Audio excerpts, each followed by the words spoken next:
یہ لفظ جب ادا کرتا ہوں تو شرم سے میری زبان لڑکھڑاتی ہے کہ یار درباروں پہ بھی نشہ بکتا ہے۔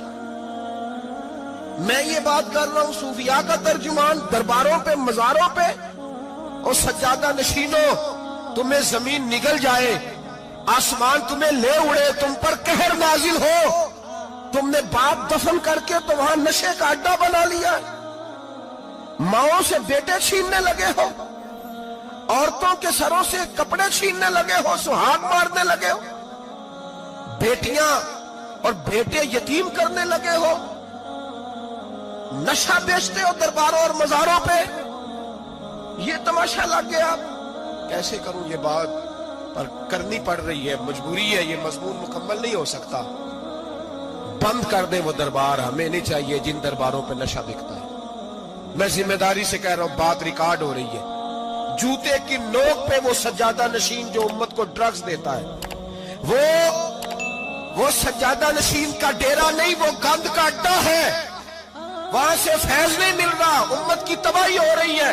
بتا دو، پھیلا دو، اس کو اعتراض کرنا کرو۔ میرے رسول پاک سید عالم صلی اللہ تعالی علیہ وسلم کا دین ضروری ہے، کسی پیر کی سجادگی ضروری، بولیے سجادگی ضروری۔ بڑی ذمہ داری سے کہہ رہا ہوں اور نمائندگی کر رہا ہوں اپنی جماعت کی۔ نہ ہمارے بزرگوں نے کل اس کی حمایت کی تھی، نہ آج کرتے ہیں، نہ قیامت تک کریں گے۔ بند کر دیں وہ دربار اور مزار۔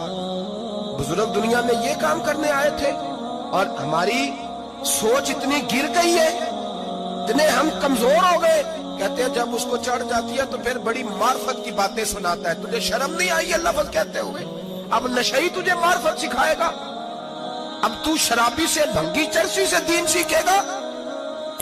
کہتے ہیں اس نے پی ہوئی تھی، چڑھی ہوئی تھی، میں بات کر دی تو میرا کام بن گیا۔ اتنی گندی اور میلی سوچ صاحب ایمان کی ہوتی ہے، تو اب نشیوں سے جا کر دعائیں کرائے گا؟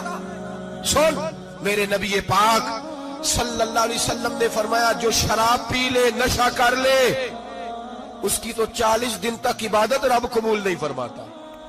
تو کہتا چڑھی ہوئی تھی تو اس نے دعا کر دی، تجھے شرم ہی نہیں آئی بات کرتے؟ حیا ہی نہیں کیا تو نے جملہ بولتے؟ یہ کوئی تصوف اور طریقت ہے؟ جاؤ اٹھا کے لے جاؤ۔ ایسی کوئی تصوف اور طریقت ہمیں نہیں چاہیے، ہمیں وہ والی طریقت چاہیے جس میں خدا کے قرآن کی بات ہوتی ہے اور محمد مصطفیٰ کے فرمان کی بات ہوتی ہے صلی اللہ علیہ وسلم۔ تو بھائی یاد رکھو، یہ کوئی طریقہ نہیں۔ ایک مزار ہے، مجھے ایک صاحب کہنے لگے آ جائے یہاں بھی فاتحہ پڑھیں۔ میں نے کہا یہاں کیا ہے؟ کہنے لگے تھے تو بابا جی نشہ بشا کرتے، پر اب سنا ہے لوگوں کی منتیں بڑی پوری ہوتی ہیں۔ مجھے جذبات بڑے کم آتے ہیں۔ میں نے اس آدمی کو گریبان سے پکڑ لی، میں کہ ادھر ہٹ، وہ تو نشہ کرتا تھا اور تو جاتا تھا، تیری یہ کیسے طاقت ہوئی؟ تو نے مجھے مشورہ دے دیا ہے، تو ہمیں کمزور سمجھتا ہے؟ ہم کمزور ایمان کے لوگ ہیں، اور میں یہاں تجھے کہوں گا نہیں نہیں میں یہاں نہیں جاتا، میں وہاں جاتا ہوں۔ بالکل کوئی لگی لپٹی بات نہیں، کھری بات۔ تصوف وہ، دربار وہ جہاں قرآن پڑھا جائے اور رسول اللہ کی حدیث سکھائی جائے، باقی کوئی مطلب نہیں کسی قسم کا۔ میں داتا صاحب کبھی جاؤں نا جلسہ کرنے کسی کام سے، کسی تقریب میں، تو میں داتا صاحب کے مزار پہ نہیں جاتا۔ میں کہتا ہوں یار یہ جرانہ نہیں کہ بندہ کسی کام آیا تھا تو فاتحہ پڑھ لی، واپس چلو۔